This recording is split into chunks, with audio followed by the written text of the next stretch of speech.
Moving on to item 8 under County Administrator, unfinished business, Board of Supervisors policy. What's the pleasure of the board? You have several Supervisor Volunteers. Madam Chair, this is an issue that I've done a lot of thinking on. And as my previous statements on this dais have been, I don't believe that anything inappropriate has happened. I disagree with the opinion of the Goldwater Institute. However, I do agree and have made such statements before on this issue, on this dais, that there needs to be greater transparency so that when we do such actions, it needs to be public, it needs to be transparent, and it needs to be open. And I've thought of how to accomplish those goals. And so I'd like to try a motion and then obviously have a discussion on the motion itself. Because I don't really like any of the options in their entirety. So let me give this one a shot. Let me move that we prohibit the current policy of using our monies from our budget to do these discretionary expenditures. Number 2, that effective immediately, all contingency fund requests for social service agencies go to the outside agency review committee to determine whether or not they fit within county priorities, and concurrently a review by the county attorney's office to make sure they meet the legal grounds. And thirdly, direct the county administrator to, in the 2015-16 budget, again dealing with small grants to social service agencies, create a process for doing them. Second, Madam Chair, I'd like to talk about... There's a motion and a second. Supervisor Carroll. Madam Chair, I'd like to start the conversation on Mr. Valadez's motion by saying, first off, I'd like to give credit and where it's due to the Goldwater Institute. I think that they've gone now for years writing perception, if not reality, in certain local, state, and national governments to more expose the transparency side of this system we call democracy. The 50th anniversary of Goldwater's historic 64 campaign, I'm proud to say that they have selected a Tucson person as a board of their directors, Chris Gleason, who's a friend. And I think in my conversations with him and other board members, not just recently, but at their annual dinner back in January, in their heart, they know they're right. And I agree that this policy should be discontinued. When it comes to future requests from the contingency fund, those will be at budget time and not outside of the ordinary budget process. What I'm suggesting is twofold. First of all, we've seen a number of requests come for contingency funds by this board, and we vote on it here. What I want to make sure is that there is a public process, that there is an open, transparent process, that such requests first go to the committee itself for their review and examination about whether or not they fit within the county. And by the committee, you mean outside agency? Correct. Okay.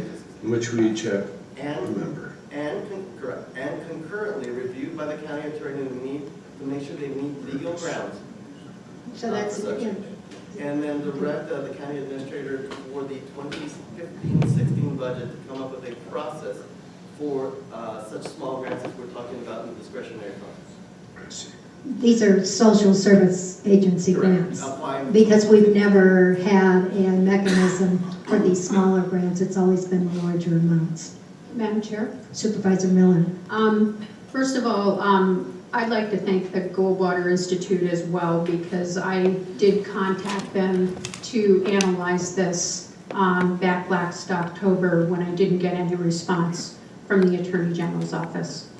And I'd like to say I do believe these expenditures, as were done in the past, violated the Arizona gift clause. That is my opinion, the opinion of the Goldwater Institute, and also the opinion of my personal attorney, Michael Liberti, who is now the chief counsel for the governor of the state of Arizona, who I paid for this opinion because I wanted a third opinion because we had two conflicting opinions, he agreed with Goldwater on this issue.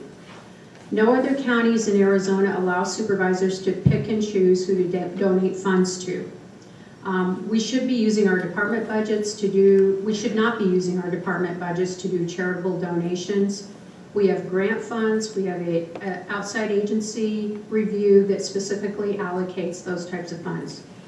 Acting in any other way gives the appearance that we may be in it for personal gain, as we accept, adulation and applause at events for giving these grants and small grant monies, as we call them. I've reviewed many of these so-called public purpose grants that were allowed in the past 2 years. One was sending flowers to a friend's funeral. One was purchasing pizza, leaving 30% tips. Buying tables at events and even honoring some family members, getting honorable mention in the programs at these events, and also being recognized as a supervisor, clearly is a political move to garner favor for that particular supervisor. Purchasing tables for family members and friends is a violation of the public trust. The leftover funds from supervisor budgets, I believe, should be turned back to the general fund and allocated from there. Opinions are just that. Pima County attorney said this practice was okay, but again, it is an opinion until it goes through a court of law. Goldwater Institute did in fact state, they analyzed these particular donations, and they did in fact state that they believe there was a violation of the Arizona gift clause and threatened lawsuit. That's a serious threat from the Goldwater Institute. And I spoke with Barry Goldwater Jr. last week, and he was fully aware of this as well. And my attorney agreed with that assessment, and there are two tests that we must meet to give these types of donation. Number one, does it serve a public purpose?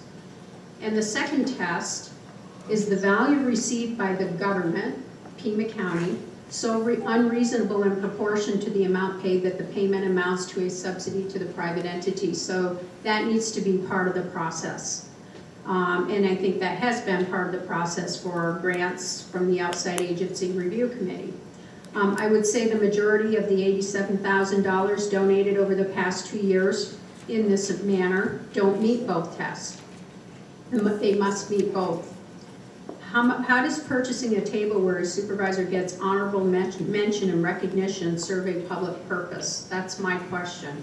End of the day, the only ones who should have been given honorable mention and recognition were the taxpayers of Pima County, because it was your money that paid for these tables. This is so wrong, and no other county in Arizona partakes in this type of practice. And to quote an article written in the Arizona Daily Star by Tim Steller, he contacted other counties, and most of them were stunned that Pima County allowed this practice. He called to see if other supervisors were allowed to donate out of their budgets from other counties. I believe we should end this practice, and also that of giving monies out of the Board of Supervisors Contingency Fund. That is why I brought this item forward several months ago. This fund is for, the Board of Supervisors Contingency Fund is specifically for unseen emergencies that the board misses when we're doing our budgeting. And we need to keep those monies there to ensure that we're ready and have that money there if we do in fact need it. It is wrong, and I hope you all think long and hard today about doing what is right for the taxpayers, and not only for that, for what is right for our appearance as a board. These are, being able to give these amounts of money, small, however we want to describe them, it is still taxpayer money. I was criticized for months over a $120 business luncheon. I have since paid that back in many ways, but it was the wrong thing to do. And I will tell you, that was $120, and many of the people that criticized me were involved in this $87,000 that was donated over the last 2 years, which I find very ironic. The right thing to do is to end the practice, period. Thank you. Thank you, Supervisor. I would point out in your attorney's letter, it refers to the Turkin decision, which is public money being donated to a private for-profit entity, not for, and the proportionality test is correct, but the Turpin decision is related to private for-profit entities, not public entities. Madam Chair, I agree with that, but he also pointed out other cases that he analyzed in the process, and I reviewed this opinion with him ad nauseum via the phone, so we had a very long discussion about it and all the possibilities, and you're correct on the, I agree with you. However, there were other cases analyzed in this process, as he noted in his opinion. Thank you. No, thank you, and I would agree. I am going to support the motion. I think one of the conundrums we had is we had no way of doing small dollar grants in the past, and I think the motion corrects that, and there will be an ability, because I know there are many small 501c3s that provide a public purpose that don't have paid staff, but actually do good things in the community. And yeah, I think the intent of the motion, and I want to ask Supervisor Valadez if I'm correct, is that we will have now a process for dealing with those small grants. The intent is to create a public, open, transparent process. Thank you. Madam Chair. Supervisor Carroll. Madam Chair, I just want to clarify that in Supervisor Valadez's motion, County Administrator item 8B3 is addressed, and that's to discontinue this policy. I think that it was. If anyone would like to separate that, I'd be more than willing to allow it, but I have seconded the motion, and I do that hoping that we can correct something that I believe was an oversight by county administration over the years, and I'm glad, as I said before, that the Goldwater Institute has brought it to our attention. The possibility now is we each have members appointed to the outside agency review committee, and those will be addressed in a public setting. For any of the Board of Supervisors to support that openly, that's up to them. Madam Chair, I do want to say that on this process, I have spoken to Jared Blanchard, and of course my staff has talked to him more recently about this, but I think that we would have their support in the motion that Mr. Valadez has made in order to terminate any further interest in this by the Goldwater Institute. So satisfied with this procedure, and also with this forecast of how the vote might go. Jared Blanchard from the Goldwater Institute did say if we went along with the discontinuation, they would follow suit and not have any further interest. Thank Madam you. Chair? Supervisor Miller. Could I ask Supervisor Valadez to please repeat his motion? Supervisor. Madam Chair, Supervisor Miller, it was a three-part motion. First of all, to discontinue the existing practice. Number two, to, as of today, any future contingency request to a social service agency goes first to the outside agency review committee for the purposes of determining whether or not it fits within the county priorities, and concurrently to the county attorney to make sure that it fits legal parameters. Thirdly, directing the county administrator in the 2015-16 budget, the next fiscal year's budget, to come up with a process to deal in an open, transparent, and very public manner the granting of small grant funds. Madam Chair, Supervisor Valadez, just to clarify, so your part two, where you have the outside agency review, you are stating that individual supervisors could still donate monies from their budget as they... No, okay. So to end the practice altogether. Okay. Thank you very much for the clarification. And obviously 2 and 3 apply to social service agencies. Thank you. Any further discussion? Well, Supervisor Lee. I'm going to support the motion because I'm all in favor of transparency. But to twist this issue into saying that I've made donations to agencies in the past for political returns is simply not true. That's a lie. If you look at my history and if you look at the history of my family, we have supported local nonprofits. We have supported agencies that try and improve the lives of the poor, and I'm not ashamed of that. I never will be. And I think this is all fine, and I fully intend to continue doing the work that I've been doing all along as a Pima County Supervisor. Madam Chair, Thank you, Supervisor Lewis. Supervisor Miller. I'd just like to state that to Supervisor Elias, I think the most important thing, first of all, is Supervisor Valadez's motion and the practice, I mean, is the appropriate, but also that the appearance that it gives using taxpayer monies was, could be construed that way, okay? And so I'm not accusing you of this. I'm just saying this is how it appears to the public and that we should not be doing it. So that's all. I concur with Supervisor Miller, and I think that we do need a process for the small grants that we did not have in place before. Madam Chair. Supervisor Carroll. Madam Chair, I appreciate Mr. Elias's comment about transparency, and he had made a motion to have an interim policy, which in fact puts each and every expenditure on the agenda for consideration and a vote up or down. What will happen to that policy? Because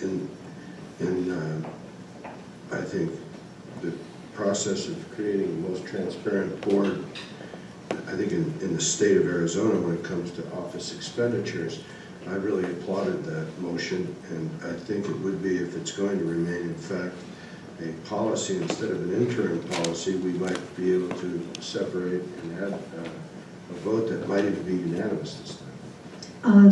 Mr. Huckleberry.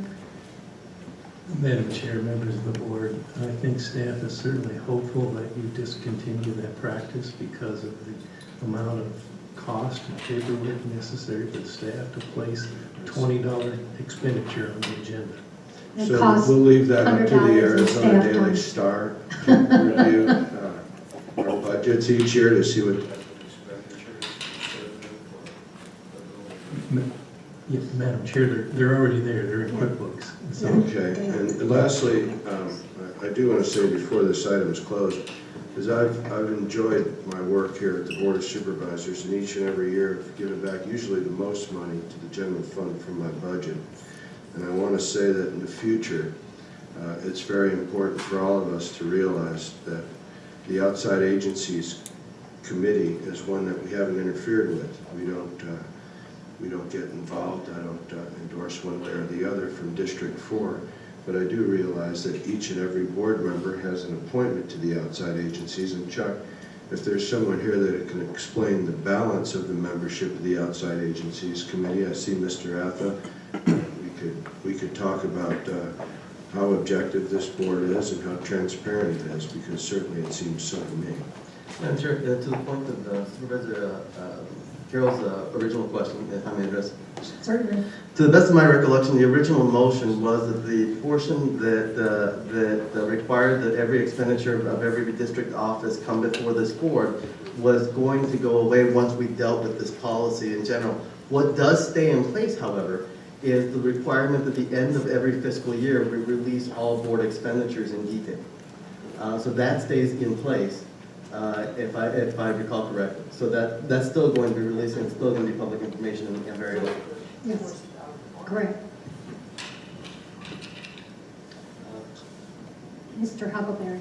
yes, Speak outside agency, Supervisor Carroll. just the outside agencies, individual members appointed by each member of the board, as well as I appoint a member. And that committee, frankly, has done a very good job at balancing the views and values of the social service agency request and allocating funds. So my opinion is that in the past done a very good job, and I expect that they will continue to do so. Just as information, on page 2 of my memorandum, to appear to not on District 5's budget for fiscal year 11-12, it appears that he went over his expenditure, and we've had some discussions among the staff and the finance staff on how this happened, and during the fiscal year it was projected to be much larger. Our finance staff developed a plan to bring that within budget, and our finance staff gave Supervisor Elias the wrong advice. And so that's really our fault, not Supervisor Elias's. Thank you. Any further comments? Let's do a I'd just roll. like to say, thank Supervisor Valadez. I think your solution is a really good one. I do too. I also extend my thanks. Let's call the question then, roll call. Supervisor Carroll. Supervisor Elias. Supervisor Miller. Aye. Supervisor Valadez. Aye. Chair Barnes. Aye, motion carries unanimously. We now move on